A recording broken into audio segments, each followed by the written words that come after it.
സീതയുടെ വിവാഹം 4 വർഷം മുമ്പ് കഴിഞ്ഞതാണെന്നും വിവാഹ ദിവസം തന്നെ ഭർത്താവ് മരിച്ചുപോയി എന്ന യാഥാർത്ഥ്യവും ശാരദ സീതയുടെ വീട്ടിൽ നിന്നും അറിയുന്നു. എന്താ പറഞ്ഞത്? സത്യമാ പറഞ്ഞത്. അമ്മയുടെ മുമ്പിൽ ഭൂതകാലത്തെക്കുറിച്ചുള്ള തെറ്റിദ്ധാരണ മാറുന്നതോടെ സീത കൂടുതൽ ശക്തയായി മതികലയ്ക്കെതിരെ തിരിച്ചടിക്കുന്നു. എന്താ ഇത്? ഇതൊന്നും അറിയാതെ പണം എന്ന ചിന്തയിൽ രവി സ്വയം മറക്കും. 75,000 മാത്രമാ ബാലേട്ടൻ ബാങ്കിൽ വായിക്കിട്ടിരിക്കുന്നത്. ഇവിടെ എന്തൊക്കെയോ വാസ്തു പ്രശ്നങ്ങൾ ഉള്ളത് പോലൊരു തോന്നൽ. വയലോരം വീട് വാസ്തുപ്രകാരം പൊളിച്ചു പണിയണമെന്ന മതികലയുടെ ആഗ്രഹത്തിന് സുഭദ്ര കൂട്ടുനിൽക്കും. എന്തോ ഒരു കുഴപ്പമുണ്ട്. അച്യുതന്റെ ആത്മാവും ഗന്ധവും നിറഞ്ഞു നിൽക്കുന്ന വയലോരം വീട് പൊളിക്കണമെന്ന ആവശ്യത്തോട് സീതയും യോജിക്കുന്നു. ഒരു വീടിനുണ്ടാവുന്ന ശാപങ്ങളെ കുറിച്ച് കലമോൾ ആ പറഞ്ഞത് കറക്റ്റാ. തുടർന്ന് കാണുക.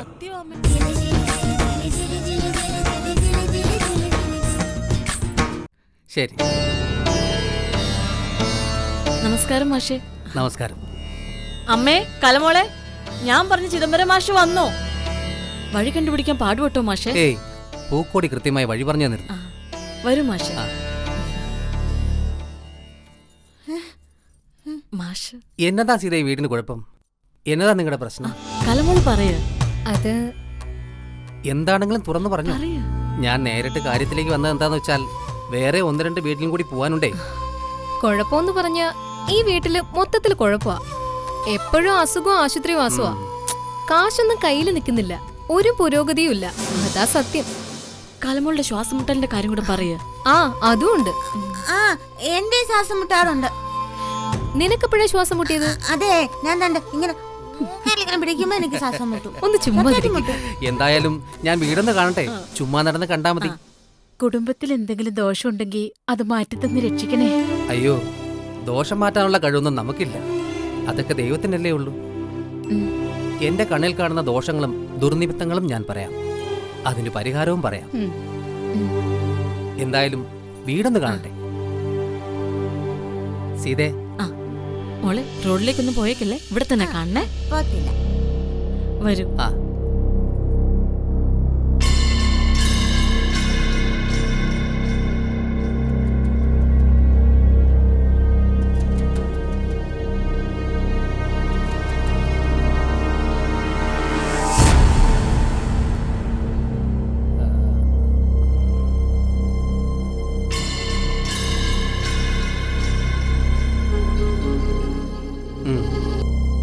മൊത്തത്തിൽ കണക്കിൽ കുഴപ്പമാകട്ടോ. കണ്ടോ, ഞാൻ അതാ പറഞ്ഞത്, വീട് മൊത്തത്തിൽ പൊളിച്ചു പണിയണമെന്ന്. ആ, പൊളിച്ചു പണിയുന്നത് അവിടെ നിൽക്കട്ടെ. പൊളിച്ചു പണി തന്നെയാണ് അന്തിമ പരിഹാരം. എന്നാലും എന്തെങ്കിലും താൽക്കാലിക പരിഹാരം കൂടെ ഉണ്ടോ നോക്കട്ടെ. അല്ല, വീട് പൊളിച്ചു പണിയുന്നതിന് സാമ്പത്തികമായ തടസ്സങ്ങളൊന്നുമില്ല. എന്റെ അച്ഛൻ സഹായിക്കും. കാശു മാത്രം പോരല്ലോ, വീട് പുതുക്കി പണിയുന്നതിനൊക്കെ അതിൻ്റെതായ സമയമില്ലേ? തന്നെയുമല്ല, ഈ മഴക്കാലത്ത് ആരെങ്കിലും വീട് പൊളിക്കുമോ?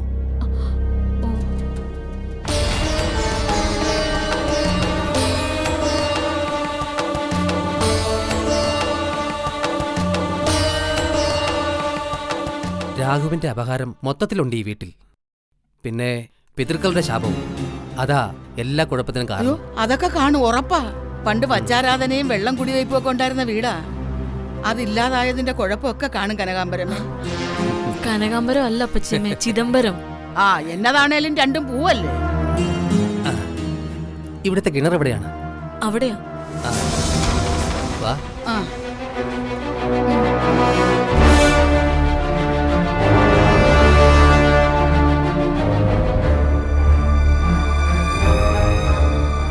ഈ കിണറിന്റെ സ്ഥാനവും ശരിയല്ല കേട്ടോ.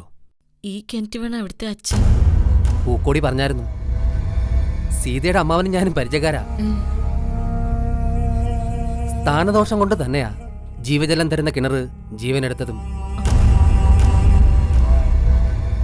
ഞാൻ ഇപ്പോഴും ഓർക്കുന്നുണ്ട്. ഈ കിണറിന് സ്ഥാനം കണ്ടതിന്റെ അന്ന് അച്യുതൻ ഉരുണ്ട് വീണ് 2 ആഴ്ച ഒരു പണിക്കും പോകാതെ ഈ വീട്ടിൽ തന്നെ ഇരുന്നു പോയത്. അത് മാത്രമാണോ, ആദ്യം കണ്ട വെള്ളമാണെങ്കിലോ കറുകറാന്ന് കറുത്തിരുന്നു. ഒടുക്ക ആ കിണർ തന്നെ എന്റെ അച്യുതനെയും കൊണ്ടുപോയി. ഇനിയിപ്പോ ഇത് മൂടാൻ പറ്റുമോ? അതുമില്ല. ഒരു ചെറിയ പരിഹാരക്രിയ തൽക്കാലത്തേക്ക് ഞാൻ ചെയ്യാം. വാ, അകത്തേക്ക് പോവാം. വാ അമ്മേ.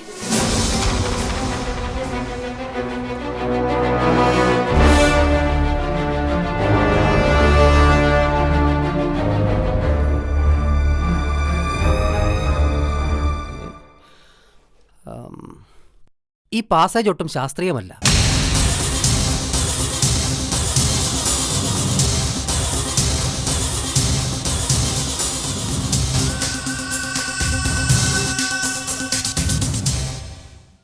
ഇത് ആരുടെ മുറിയിലേക്കുള്ള വഴിയാ? ആ കുട്ടിമണിയുടെ മുറിയിലേക്കുള്ളതാ, പിന്നെ അടുക്കളയിലേക്കും. അടുക്കളയിലേക്ക് പോവാൻ വേറെ വഴിയില്ലേ? അമ്മയുടെ മുറിയിൽ നിന്ന് നേരെ കയറാം, കുട്ടിമണിക്കും കയറാം. ഞാനും കലമോളും മുറ്റം ചുറ്റി വരേണ്ടി വരും. എന്നാൽ അത് മതി. തൽക്കാലത്തേക്ക് നിങ്ങൾ രണ്ടും മുറ്റം വഴി വന്ന് അടുക്കളയിൽ കയറിയാൽ മതി. ഈ പാസേജിലെ വാതിലങ്ങ് പൂട്ടിയിട്ടേക്കുക. ഓ, നെഗറ്റീവ് എനർജിയുടെ പാസിംഗ് ഉണ്ട് ഇവിടെ. നേരാ. പ്രത്യേകിച്ചും രാത്രിയിൽ എനിക്കിത് ഫീൽ ചെയ്തിട്ടുണ്ട്. ഈ പറഞ്ഞ സാധനം പോണ വഴിയല്ലേ, അതങ്ങ് അടച്ചിട്ടേക്കാം. നമ്മളായിട്ടൊരു ഭാഗ്യ പരീക്ഷണത്തിന് നിൽക്കണ്ട. അല്ല, വാതില് പൂട്ടിയിട്ട രാത്രി എങ്ങനെ അടുക്കളയിലേക്ക് പോവും? വെള്ളം വല്ലതും എടുക്കണമെങ്കിൽ അതിന് 1-2 ജഗ് വെള്ളം കൂടുതൽ എടുത്തു വെച്ചാ പോരെ. ഇവിടാണോ പാത്രത്തിന് പഞ്ഞം? അല്ലേ? പിന്നല്ലാതെ കൊച്ചെന്താ രാത്രി മുഴുവൻ ഉണർന്നിരുന്ന് വെള്ളം കുടിക്കുകയാണോ? അപ്പോ കയ്യോടെ തന്നെ ഈ വാതിലങ്ങ് പൂട്ടിയേക്കാം അല്ലേ? പിന്നല്ലാതെ എത്രയും പെട്ടെന്ന് പൂട്ടിയാ അത്രയും ദോഷം കുറഞ്ഞിരിക്കുമല്ലോ. അമ്മ എന്ത് പറയുന്നു? അതിനെന്താ, നല്ലതിന് വേണ്ടിയല്ലേ. ഒരു വാതില് പൂട്ടിയിടുന്നല്ലേ ഉള്ളൂ. എന്നാ പിന്നെ താക്കോലുണ്ടെങ്കിൽ എടുത്തോ. ഞാനായിട്ട് തന്നെ പ്രാർത്ഥിച്ചങ്ങ് പൂട്ടിയേക്കാം. താക്കോൽ ഞാൻ എടുത്തോണ്ട് വരാം. ശരി.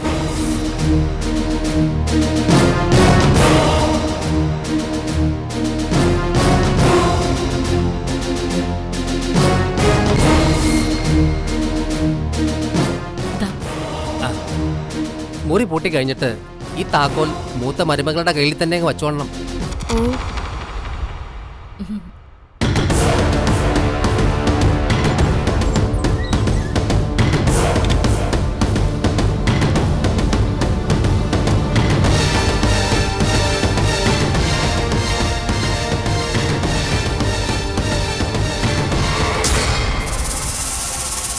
തൽക്കാലത്തേക്ക് ദോഷങ്ങളൊന്ന് മാറി നിൽക്കും. ഒരുപാട് പ്രശ്നങ്ങളെ ഞാനിപ്പോൾ ഈ പൂട്ടിയിരിക്കുന്നത്. ഇതാ താക്കോൽ.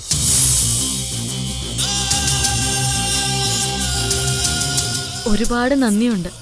എന്തായാലും നെഗറ്റീവ് എനർജിയുടെ ഇതുവഴിയുള്ള പാസിംഗ് ഇനി നടക്കത്തില്ലല്ലോ. അത് തന്നെ വലിയ കാര്യം. കലമോളെ, മാഷിനുള്ള ദക്ഷിണ.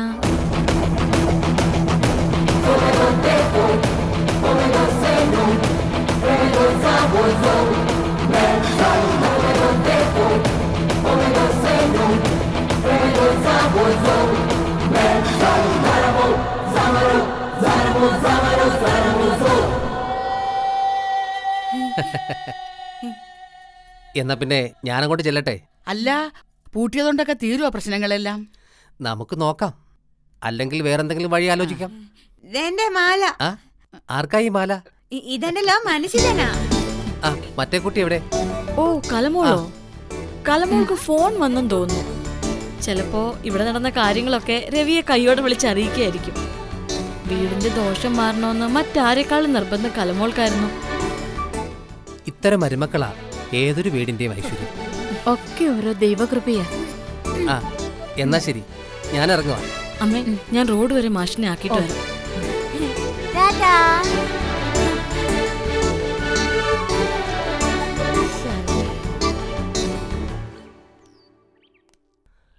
ആ, സീത പറഞ്ഞതുപോലെ ആ വാതിൽ ഞാൻ കൃത്യമായി പൂട്ടി. അതുപോലെ മതി, താങ്ക്സ്. ആദ്യമായിട്ടാ പഠിച്ച വിദ്യയിൽ വെള്ളം ചേർത്ത് ഇങ്ങനെ ഒരു ലൊടുക്കു വിദ്യ. കാര്യം എന്താണെന്ന് ഞാൻ ചോദിക്കുന്നില്ല. സീത പറഞ്ഞതുകൊണ്ട് ലക്ഷ്യം നല്ലതായിരിക്കുമെന്ന് എനിക്കറിയാം. പക്ഷേ സീതേ, ഒന്ന് ഞാൻ തറപ്പിച്ച് പറയാം. ഈ വീടിന് എന്തൊക്കെയോ കുഴപ്പങ്ങളുണ്ട്. കുഴപ്പങ്ങളെന്ന് വെച്ചാ? കുഴപ്പമെന്ന് വച്ചാൽ ഈ വീടിന് നേർക്ക് നോക്കിയിട്ട് കണ്ണടയ്ക്കുമ്പോൾ എൻ്റെ മനസ്സിൽ തെളിയുന്നത് ചോര ചുവപ്പാണ്.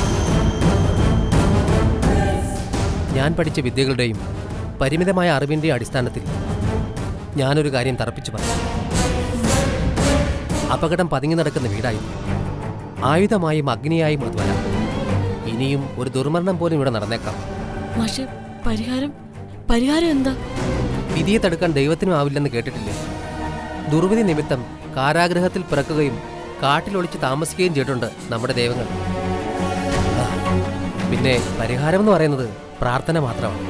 ഈശ്വരനെ അങ്ങ് മുറുകെ പിടിക്കുക. മാർക്കണ്ഡേയൻ ശിവഭഗവാനെ മുറുകെ പിടിച്ചതുപോലെ ഭക്തിക്കും പ്രാർത്ഥനയ്ക്കും മുമ്പിൽ കാലനും മാറി നിൽക്കും. ഞാനെന്നാ അങ്ങോട്ട്. പ്രാർത്ഥനയുടെ കാര്യം മുടക്കണ്ട. ശരി.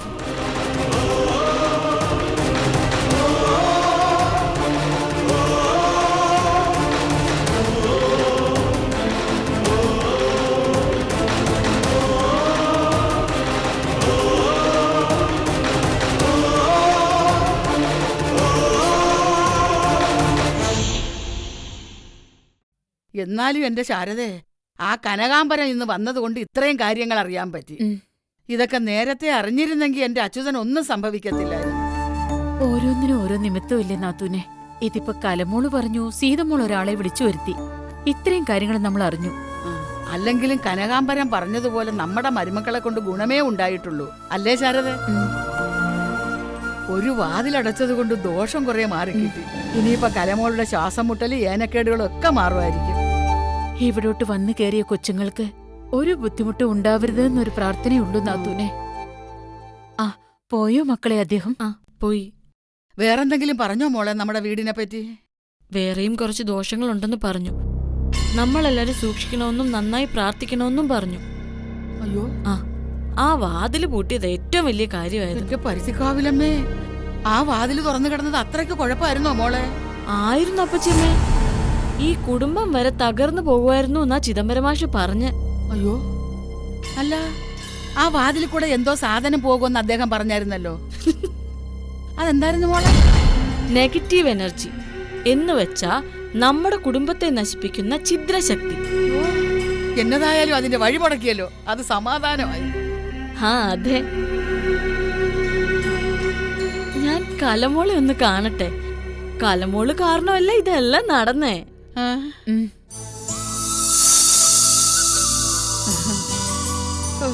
കണ്ടില്ലേ ശാരദേ, പെൺകൊച്ചുങ്ങൾക്കിടയിലെ ഒരു ഐക്യം. എവർക്കിടയിൽ വഴക്കുണ്ടെന്ന് കരുതുന്ന നമ്മളാ മടയര്.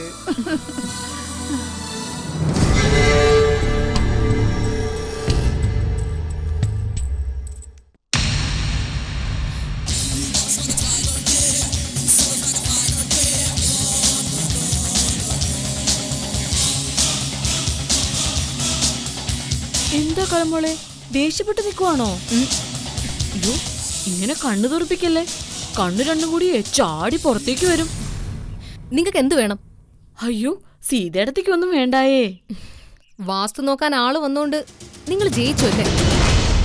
എന്താ കലമോളെ ഇങ്ങനെ പറയുന്നേ? സീതേടത്ത് എന്ത് ജയിച്ചെന്നാ?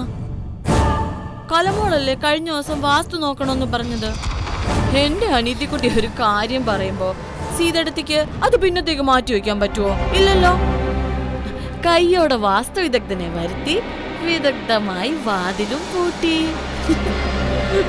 ചിരിക്കരുത് നിങ്ങൾ. ഇതുകൊണ്ട് എന്നെ തോൽപ്പിക്കാന്നാണോ നിങ്ങൾ കരുതുന്നത്? നിങ്ങൾക്കറിയത്തില്ല മതികളെ, ഇതിലും വലിയ ഹഡിൽസുകളൊക്കെ പുഷ്പം പോലെ കടന്നിട്ടുണ്ട് മതികള.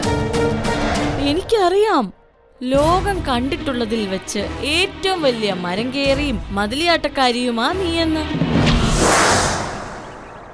പക്ഷേ കലമോള് കേട്ടിട്ടുണ്ടോ വേലി ചാടുന്ന പശുവിന് കോലുകൊണ്ട് മരണമെന്ന്? എന്റെ കലമോൾക്ക് നന്നായി ജീവിക്കാനുള്ള അവസരം സീതേടത്തി വീണ്ടും വീണ്ടും തരികയല്ലേ?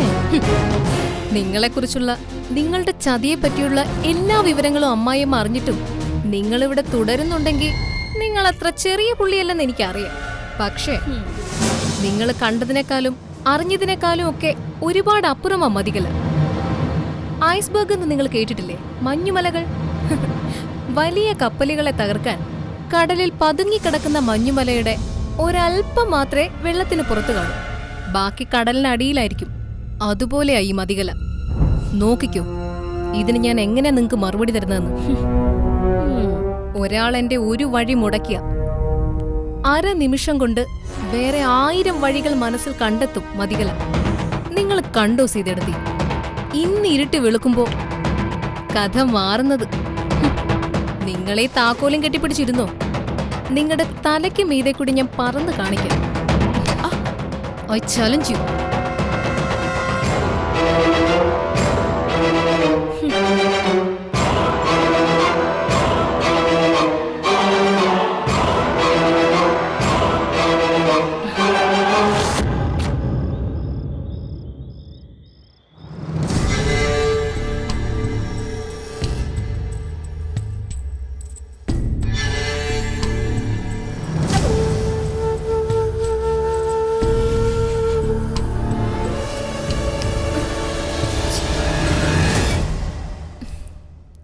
മതി എന്താ ലൈറ്റ് പോലും ഇടാതെ ഇരുട്ടത്ത് കിടക്കുന്നേ?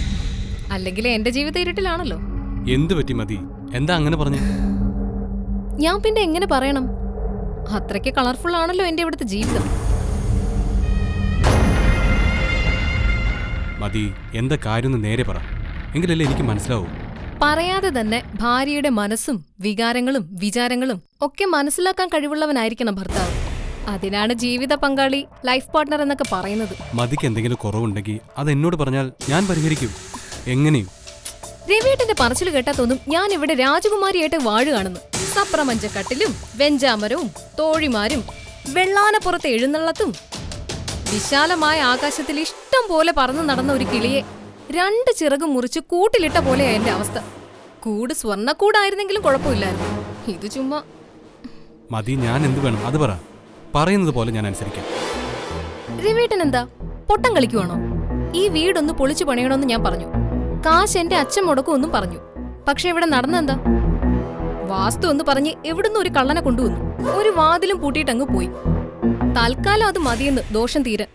ഇവിടുത്തെ ദോഷം തീരുമായിരിക്കും, പക്ഷെ എന്റെ കഷ്ടകാലം തീരില്ലല്ലോ. വീട്ടിൽ ചെന്ന് നിക്കാന്ന് വെച്ചാ വയലോരം സ്വർഗമാണെന്ന് കൊട്ടിഘോഷിച്ചിട്ടെ തിരിച്ചങ്ങോട്ട് ചെല്ലാൻ നാണക്കേടാ. അമ്മ എന്റെ മോന്തക്കിട്ട് കുത്തും. മതി, ഞാൻ വീണ്ടും പറയുക, മതിയുടെ ബോറടി മാറ്റാൻ ഞാൻ എന്താ ചെയ്യണ്ടേ? രവിയേട്ടൻ ഇനി ഒന്നും ചെയ്യണ്ട. ചെയ്യേണ്ടതൊക്കെ ഞാൻ ചെയ്തോളാം. ഞാൻ ബാംഗ്ലൂർക്ക് പോയാലോ എന്ന് ആലോചിക്കുക. അവിടെയാകുമ്പോ എന്തെങ്കിലും പാർട്ട് ടൈം കോഴ്സ് ചെയ്യാലോ. പിന്നെ എന്റെ കൂടെ പഠിച്ച ധാരാളം ഫ്രണ്ട്സ് ഉണ്ട്. അങ്കിളിന്റെ മക്കളുണ്ട്. ഞങ്ങൾക്ക് എല്ലാവർക്കും കൂടി അങ്ങ് അടിച്ചു പൊളിച്ച് നടക്കാമല്ലോ. അല്ലാതെ ഞാനെന്തിനാ ഈ വയസ്സം വീടിനകത്ത് എന്നെ മനസ്സിലാക്കാത്ത എന്റെ പഴഞ്ച ഭർത്താവിനെ കെട്ടിപ്പിടിച്ചിരിക്കുന്നെ? ഇങ്ങനെയൊന്നും പറയല്ലേ മതി. എനിക്കെന്റെ ജീവനേക്കാൾ ഇഷ്ടം മതിയാ. ഈ ലോകത്തിപ്പോ ആരെക്കാളും എനിക്ക് വലുത് മതിയാ. മതിക്ക് പഠിക്കണമെങ്കിൽ ഇവിടെ പഠിക്കാലോ. എന്തിനാ ഇപ്പൊ ബാംഗ്ലൂർക്ക് പോകുന്നത് എന്നെ വിട്ടിട്ട്? എനിക്ക് രവിയേട്ടനെ വിട്ടുപോകണമെന്നൊന്നുമില്ല. എന്റെ പ്രാണൻ തന്നെ രവിയേട്ടൻ. പക്ഷേ എനിക്ക് മെന്റലി ഒന്ന് റിലാക്സ്ഡ് ആവണം രവിയേട്ടാ. ഇപ്പോ മനസ്സിൽ വല്ലാത്തൊരു മരവിപ്പാ. ഇതിങ്ങനെ പോയാ ഡിപ്രഷനിലേക്ക് പോവും ഞാൻ. പിന്നെ എനിക്ക് രവിയേട്ടനെ സ്നേഹിക്കാൻ പോലും കഴിഞ്ഞു വരില്ല. മതി എന്ത് വേണമെങ്കിലും ചെയ്തു. മതിക്ക് സന്തോഷം കിട്ടുന്ന ഏതൊരു കാര്യത്തിനും രവിയേട്ടൻ കൂടെയുണ്ട്. എന്നെ അങ്ങ് കെട്ടഴിച്ച് സർവ്വസ്വതന്ത്രയാക്കി വിടണോന്നല്ല ഞാൻ പറഞ്ഞത്. എനിക്ക് എന്തെങ്കിലും പഠിക്കാൻ പോണം. ഇവിടെ ഇരുന്നിരുന്ന് എനിക്ക് ബോറടിച്ചു. ഓ, അതിനെന്താ, പൊയ്ക്കോ. എന്ത് പഠിക്കാനാ? അതിപ്പോ ആലോചിക്കണം. ആനിമേഷനോ മെഡിക്കൽ ട്രാൻസ്ക്രിപ്ഷനോ അങ്ങനെ എന്തെങ്കിലും. രവിയേട്ടൻ സമ്മതിച്ചിട്ട് ആലോചിച്ചാ മതിയല്ലോ എന്ന് കരുതി. എന്റെ മതിയുടെ ഏതെങ്കിലും ഒരു ആഗ്രഹത്തിന് ഞാൻ എതിര് നിൽക്കും. ഇല്ലെന്ന് എനിക്കറിയാം. അതല്ലേ എന്റെ ഏറ്റവും വലിയ ഭാഗ്യം.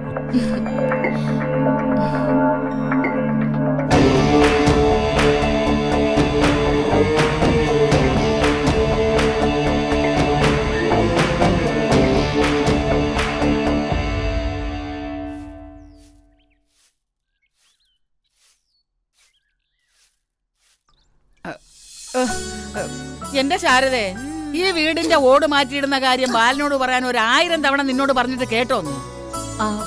ഇപ്പം മഴ പെയ്യുമ്പോ ഉള്ള സ്റ്റീൽ പാത്രം മുഴുവനും നമ്മുടെ മുറിയില്ല. കിണോ കിണോ എന്നുള്ള ശബ്ദം കേട്ട് കിടന്ന് ഉറങ്ങാൻ പോലും പറ്റത്തില്ല. ഇനിയിപ്പൊ മഴ കഴിഞ്ഞിട്ടല്ലേ നാത്തൂനെ പറ്റൂ. ആ ഓണത്തിന് പെര പൊളിച്ചിടാം. നല്ല ചേലായിരിക്കും മാവേലി വരുമ്പോ. അയ്യോ മാവേൽ കേറിയാ അപ്പച്ചൻ വേണം കേറിയാ മാങ്ങ വേണോ? എന്റെ പൊന്നു കൊച്ച മാവേലി കേറിയെന്നല്ല പറഞ്ഞത്, മാവേലി വരുമ്പോന്നാ. അയ്യോടാ മാവേലി വന്നോ? ഓണായോ? അയ്യോ. നമുക്ക് ഉപ്പേരി വരക്കാവേ. ആ, ശരി. എന്ത് പറഞ്ഞാലും തീറ്റ കാര്യം തന്നെ. പൊയ്ക്കോ.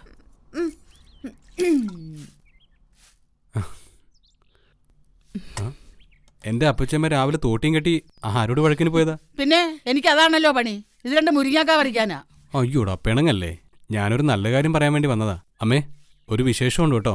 3 ദിവസം രവിക്ക് ജോലിയായി. കലമോളെ കൊണ്ടുപോകണം, കൊണ്ടുവരണം. ഏയ്, അതിനൊന്നും ഞാൻ വേണ്ട. അതെനിക്ക് സന്തോഷമായിരുന്നു. പക്ഷേ അത്തരം ബുദ്ധിമുട്ടുകളൊന്നും എനിക്ക് തരില്ലെന്ന് മതി ആദ്യമേ പറഞ്ഞു കഴിഞ്ഞു. എന്റെ അപ്പച്ചമ്മ രാവിലെ തോട്ടിയും കെട്ടി ആരോട് വഴക്കിന് പോയതാ? പിന്നെ എനിക്ക് അതാണല്ലോ പണി. ഇത് രണ്ട് മുരിങ്ങാക്ക പറിക്കാനാ.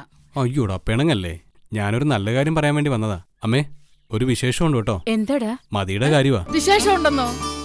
കലമോക്കോ? എന്റെ പരുത്തിക്കാവിലമ്മേ ഒരു ചുറ്റുവിളക്ക് തരാമേ. അപ്പച്ചിയൊന്നും മിണ്ടാതിരിക്കെ. ചുറ്റുവിളക്ക് കുന്തം. വിശേഷം എന്ന് പറഞ്ഞാൽ ആ ഒരൊറ്റ കാര്യം മാത്രമേ ഉള്ളോ? പിന്നെ എന്നതാ നിന്റെ ഭാര്യക്ക് ഇത്ര വലിയ വിശേഷം? എന്നതാ മോനെ? മതികല വീണ്ടും പഠിക്കാൻ പോകുന്നു. പഠിക്കാനോ? അപ്പൊ പഠിപ്പും വിവരമൊന്നും ഇല്ലായിരുന്നോ? ഓ, ആവശ്യത്തിലേറെ പഠിപ്പുണ്ട് മതിക്ക്. ഇത് അതിലും മേലെയുള്ള പഠിത്തമാണ്. അയ്യോ, അതെന്നാ പഠിത്തമാടാ? 2ാം ക്ലാസ്സും ഗുസ്തിയും മാത്രമുള്ള അപ്പച്ചിയമ്മയ്ക്ക് അതൊന്നും പറഞ്ഞാൽ മനസ്സിലാവത്തില്ല. ഗുസ്തി പഠിച്ചത് ഞാനല്ല, നിന്റെ അച്ഛൻ അച്യുതനാ. നിനക്ക് സൗകര്യം ഉണ്ടെങ്കിൽ പറഞ്ഞാ മതി. എന്റെ അപ്പച്ചിയമ്മ, കലമോള് പഠിക്കുന്നൊക്കെ വലിയ വലിയ കോഴ്സുകളാവും. അതെങ്ങനെ അപ്പച്ചിയമ്മയ്ക്ക് മനസ്സിലാവും? ആഴ്ചയിൽ 3 ദിവസം സിദ്ധാർത്ഥി ക്ലാസ്, മെഡിക്കൽ ട്രാൻസ്ക്രിപ്ഷനാ. അപ്പോ 3 ദിവസം രവിക്ക് ജോലിയായി. കലമോളെ കൊണ്ടുപോകണം, കൊണ്ടുവരണം. ഏയ്, അതിനൊന്നും ഞാൻ വേണ്ട. അതെനിക്ക് സന്തോഷമായിരുന്നു. പക്ഷേ അത്തരം ബുദ്ധിമുട്ടുകളൊന്നും എനിക്ക് തരില്ലെന്ന് മതി ആദ്യമേ പറഞ്ഞു കഴിഞ്ഞു. മനസ്സിച്ചും കൊണ്ടുപോവുകയും കൊണ്ടുവരികയും ചെയ്യട്ടെ. അതൊരു നല്ല ഐഡിയ അല്ലേ സീതേടത്തി?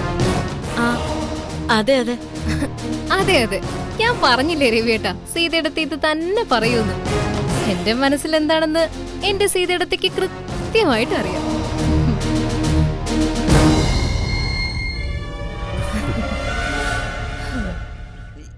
ഈ പ്രായത്തിൽ ഇനി പഠിച്ചിട്ട് എന്നാത്തിനാ രവി? എന്റെ നാത്തൂനെ, എന്ത് പഠിച്ചാലും അത് ഏത് പ്രായത്തിലാണെങ്കിലും ഒരു സമ്പത്തല്ലയോ. കലമോള് പഠിക്കട്ടെ. മൈ സ്വീറ്റ് അമ്മ, എന്റെ സ്വന്തം അമ്മയിൽ നിന്ന് പോലും എനിക്ക് ഇത്രയും സപ്പോർട്ട് കിട്ടിയിട്ടില്ല. Thank you so much. മതിക്ക് വലിയ സന്തോഷമായി. ഇത്രയെങ്കിലും നമ്മൾ മതിക്ക് ചെയ്തു കൊടുക്കണ്ടേ അമ്മേ?